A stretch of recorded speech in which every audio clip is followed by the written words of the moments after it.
मायके जाने पर शायद जितनी खुशी मिलती है इतनी तो शायद कहीं मिलती भी नहीं होगी। तो ऐसा मेरा मानना है और मैंने ये महसूस भी किया है। सो गाइस, स्वागत है आपका मेरे नए व्लॉग में। तो आपको सबसे पहले एक चीज़ दिखाती हूँ। यहाँ देखो ना आप, यहाँ पर बहन बैठने का एडजस्ट कर रही है सीट, और यहाँ पर देखो उसका फ्रॉक आ गया तो उसने बहन बेटी ने हटा दिया और मैं बैठने के लिए जगह बना दी उसने। तो कहीं मम्मा आ जाए यहाँ बैठ जाओ। तो उसको मैंने अपनी गोदी में बिठाया तो बहुत खुशी हुई। तो मुझे बहुत खुश हुआ, देखो लो मेरी बेटी मेरे लिए इतनी हेल्प कर रही है और इतना कुछ कर रही है। तो गाइस, हम जा रहे हैं मायके में, एक कीर्तन है वहाँ पर हमारे अंकल के यहाँ पर। तो वहीं पर तो हम आधे रास्ते पहुँच चुके थे। यहाँ पे बेटी कह रही मम्मी मामा घर आ। मैं नहीं बेटा, अभी है टाइम, 2-3 किलोमीटर अभी दूर है। तो यहाँ पर ऐसी बातचीत करते हंसते खेलते बच्चे बहुत ज़्यादा एक्साइटेड हो रहे थे। फिर हम लोग के बाज़ार में बच्चों को भूख भी लग रही थी और प्यास भी लग रही थी। तो बच्चों के लिए फिर कोल्ड ड्रिंक्स और स्नैक वगैरह, पानी की बोतल वोटल ली हमने। बच्चों ने उनको खाया पिया, मौज मस्ती की, क्योंकि पार्टी हो गई। फिर बहन लेकर आई बच्चों के मुँह से लेकर उनके लिए चॉकलेट। बच्चों ने फिर चॉकलेट खाई। चॉकलेट के बिना तो ये अधूरे हो जाते हैं।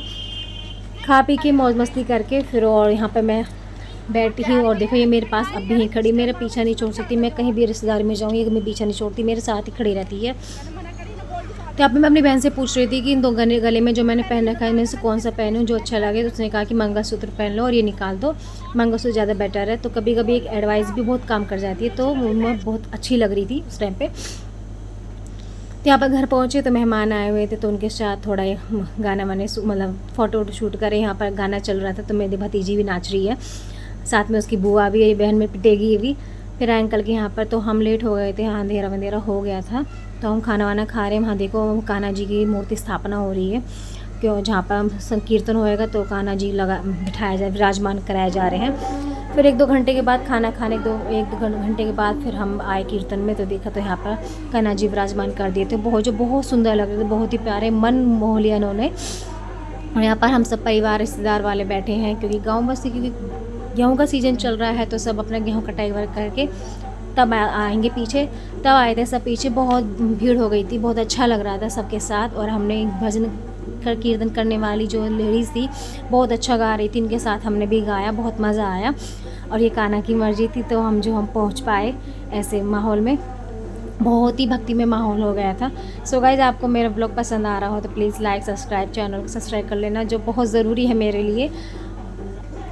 फिर सब ऐसे कि करके कान्हा जी के पास जा रहे थे उनसे आशीर्वाद लेने और कुछ न कुछ मांगने और देने के लिए। तो मैं भी गई, मेरे साथ साथ मेरी बेटी भी उठी है, दूसरी बार मेरे साथ साथ पीछे चली गई है। और फिर मैंने कान्हा जी के माथा टेका, उनके हाथ पैर छुए, उनसे आशीर्वाद मांगा और उनको फिर मैं प्रसाद के रूप में, सोच लो भेंट के रूप में मैंने कुछ अर्पण किया। और उस कान्हा जी से मैं अपने कुछ आशीर्वाद लिया, फिर मैं चली। ऐसे सभी करके एक जन उठे और ऐसे गए, और उन्होंने जो भी आया कुछ ना कुछ भेंट रखते हो। ये हमें चाचा जी बहुत ही अच्छा गाते हैं, बहुत ज़्यादा।